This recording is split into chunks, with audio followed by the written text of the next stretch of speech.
कहानी नीरू की है। पंजाब की नीरू की शादी दिल्ली के राहुल से होती है। दिल्ली कितना बड़ा शहर है ना, लेकिन आप लोगों का घर तो बहुत छोटा है।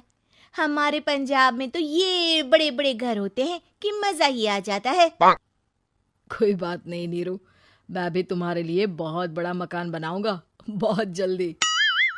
नीरू के पिता जहाँ पंजाब के जाने माने व्यापारी थे, वहीं उसका पति राहुल दिल्ली में एक सिंपल नौकरी करता था। माँ, यहाँ तो घी मक्खन इतना महंगा है कि क्या बताऊं। मैं तो तरस ही जाती हूँ घी खाने के लिए। नीरू की माँ को ये सुनकर बहुत दुख होता है। मेरी बेटी को घी नसीब नहीं हो रहा है और ये बहू यहाँ बैठकर घी में शक्कर डाल रही है। देख वनिता, मैं साफ कह रही हूँ, इस घर में जितना घी आएगा उतना ही मेरी बेटी के घर दिल्ली भी जाएगा। अरे ये क्या बात होती है माँ जी? बेटी का उतना ही करो जो अच्छा लगे। अब क्या मायके से घी और मक्खन तक की सप्लाई करोगी आप? हाँ, मेरी बेटी किसी चीज को तरसे मुझसे बर्दाश्त नहीं होता। अब क्या था, नीरू के मायके में 2 किलो घी आता तो 2 किलो दिल्ली जाता नीरू के पास। एक दिन, माँ बड़ी गर्मी पड़ती है दिल्ली में। इस घर में तो एक ही एसी है और वो भी ड्राइंग रूम में। सारा परिवार एक ही कमरे में सोता है। हाँ बेटा, वो तो हर घर की कहानी है। यहाँ भी एक ही एसी है। अरे बिल इतना आता है कि क्या बोलूं। तभी वहां राकेश आ जाता है। माँ, थोड़ी देर में यहाँ कुछ प्लम्बर आएंगे मेरे कमरे में एसी लगाने। जरा ध्यान से लगवा देना ना माँ। ओए, ऐसे कैसे तेरे कमरे में एसी लगेगा? हाँ हाँ राकेश, एक बार बात तो कर लेता। अरे पापा, वो वनिता को गर्मी में नींद नहीं आती। ड्राइंग रूम में सबके साथ सोने में वो अनकंफर्टेबल है, इसलिए। अरे पूरे परिवार के साथ वहां तेरी बहन नीरू भी तो सोती है। वो नहीं हो रही क्या अनकंफर्टेबल? समझ रहा है ना? अगर एसी लगेगा तो एक दिल्ली में तेरी बहन के कमरे में भी लगेगा, तभी तू लगा सकेगा। राकेश वनिता को सारी बात बताता है। वनिता करती भी क्या, मन मारकर बैठ जाती है। माँ, ये लोग ठीक नहीं है, क्या करूं मैं? अरे बेटी, यहाँ आ जा, तू यहाँ आकर रह ले। अरे छोड़ दे ऐसे पति को। कैसे छोड़ दूं माँ? समाज क्या कहेगा, लोग क्या कहेंगे? वैसे भी मेरा एक बेटा है मयंक।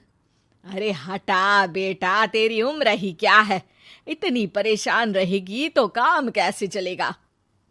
खैर, बात आई गई हो जाती है।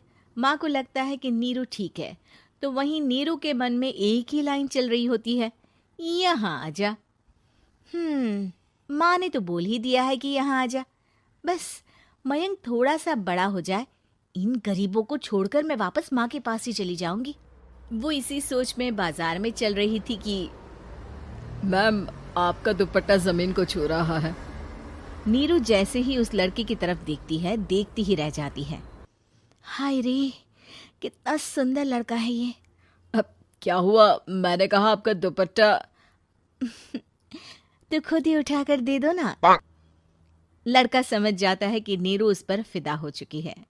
वो उससे उसका नंबर लेकर चला जाता है। अब क्या था, नीरू और रोहित में लगातार बातें होने लगती है।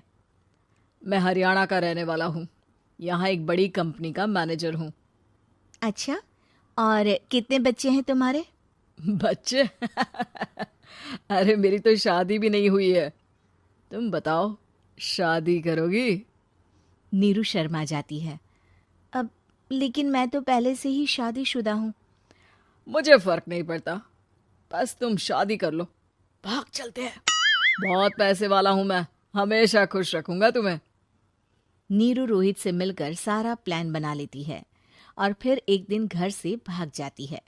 दोनों शादी कर लेते हैं। शादी के बाद, क्या बात है नीरू, तुम्हें परेशान सा देखता हूँ, सब ठीक तो है ना?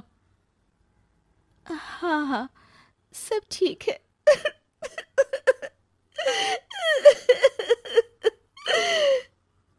ये कहते कहते ही वो रोने लगती है। अरे क्या हो गया, रो क्यों रही हो?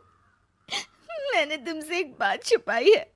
और वही बात अब मुझे परेशान कर रही है। रोहित, मेरा एक बेटा भी है, उसका नाम मयंक है। क्या बात कर रही हो? ये तुमने मुझे पहले क्यों नहीं बताया? देखो नीरू, मेरी माँ को मैंने ये नहीं बताया है कि तुम शादीशुदा हो। बच्चा मैं मैनेज नहीं कर पाऊंगा। नीरू को समझ में नहीं आता कि वो क्या करे। तुम उस बच्चे को अपनी माँ को क्यों नहीं दे देती? नीरू चुपके से माँ को फोन करती है। माँ, क्या मयंक को तुम रख सकती हो? बेटा, मैं राकेश के साथ बात करती हूँ। आखिर घर का बेटा वही है, जो वो बोलेगा। वैसे भी बेटा, तूने जो किया है ना, उसके बाद से पूरा घर तेरी बुराई कर रहा है। मैं भी अब किसी से तेरे लिए लड़ नहीं सकती। राकेश बेटा, नीरू ने तो जो किया बहुत ही बुरा किया, लेकिन मैं सोच रही थी कि क्यों ना मयंक को हम यहाँ ले आए। तभी वनीता बोल पड़ती है। वाह जी, ऐसे कैसे यहाँ ले आए? यहाँ क्या भंडारा भरा है?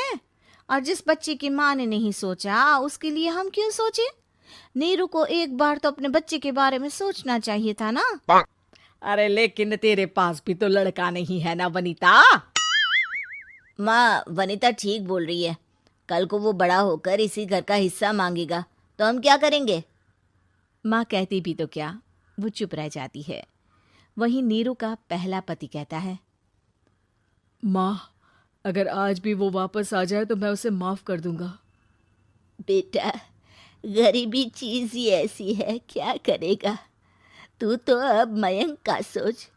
वो बेचारा तो बिना माँ का हो गया। मयंक के खातिर तू दूसरी शादी कर ले बेटा।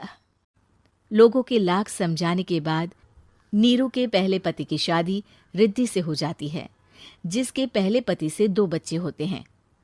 देखो जी, मैंने शादी सिर्फ बच्चे के खातिर की है। मैंने भी शादी सिर्फ बच्चों के खातिर की है। वहीं नीरू के दूसरे पति के मन में ये बात घर कर जाती है कि नीरू एक मासूम बच्चे को उसके खातिर छोड़ कर आई है। अब देखो नीरू, मुझे लगता है कि जो औरत अपनी कोख का बच्चा छोड़ सकती है, वो तो कुछ भी कर सकती है। कल को तुम्हें मुझसे अच्छा कोई मिल गया तो तुम तो मुझे भी बाय बाय कर दोगी ना। नीरू को अब उसका दूसरा पति ताने देना शुरू कर देता है। तंग आकर नीरू उसके यहाँ से भागकर अपने पहले पति के पास चली जाती है, लेकिन ससुराल में क्या लेने आई है नीरू, मयंक को? नहीं नहीं सासू माँ, मुझसे गलती हो गई, मुझे माफ कर दीजिए। नीरू, अब वक्त खत्म हो गया है, मेरी शादी हो चुकी है। तो छोड़ दो ना उसे, हमारा बच्चा है। मैं आपको अपनी माँ नहीं मानता, मेरी नहीं मान तो बात अच्छी है। नीरू मयंक की बात सुनकर समझ जाती है कि उसके पास अब न आसमान रहा ना ही जमीन।